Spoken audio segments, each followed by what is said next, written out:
welcome to healthyhouseplants.com, where we teach you all about gardening in the great indoors.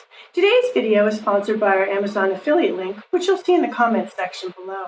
So today I'm going to show you what root rot looks like. I do have viewers that will ask me, what does root rot look like? This is root rot. This plant, yes, it is dry. However, it was looking like this even when it was wet.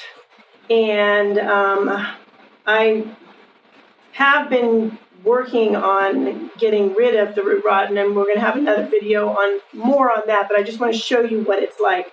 Now, there were some signs. You see the curling, the strange curling of leaves? The strange curling of leaves, that is a sign of root rot, especially when the soil is wet.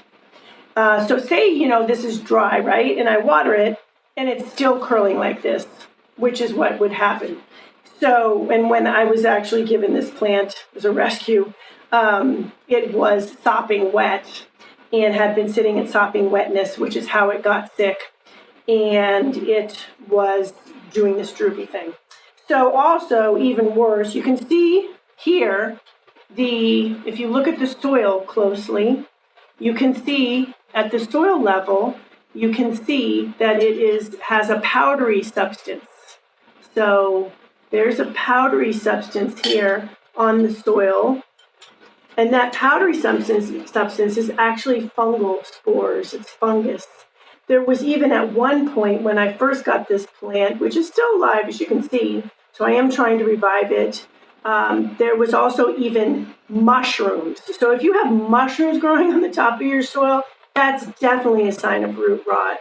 Other signs of root rot will be leaf loss, and this guy hasn't lost too many leaves.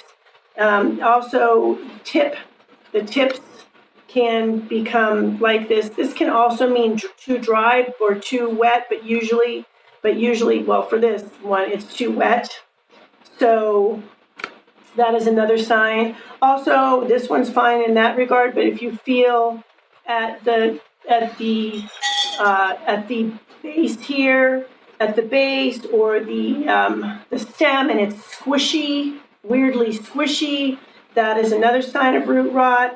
Another sign of root rot is a smell. It's just kind of a yicky, musty odor. That is also a sign of root rot. This guy, when the soil is wet, will smell. I do have the soil dried out because I'm trying to kill the root rot, and I will be repotting it soon. So I'm going to be working on reviving it, like I said, and doing some other things that can save a root rot plant. So then that is about it. Some spotting on leaves, which this guy doesn't have, but leaf spotting, black, dark brown, black spotting on leaves is also another sign of root rot. So that is that. And for anyone who's concerned, I will be giving this guy some water now. So he's not going to be completely dry, but honestly, he's doing better now that he has stopped being over-watered, because when I first got him, he looked, believe it or not, a lot worse. So that is it on what root rot looks like. Please leave comments about any indoor gardening tutorials you'd like to see. And remember to like, comment, subscribe, and share this video.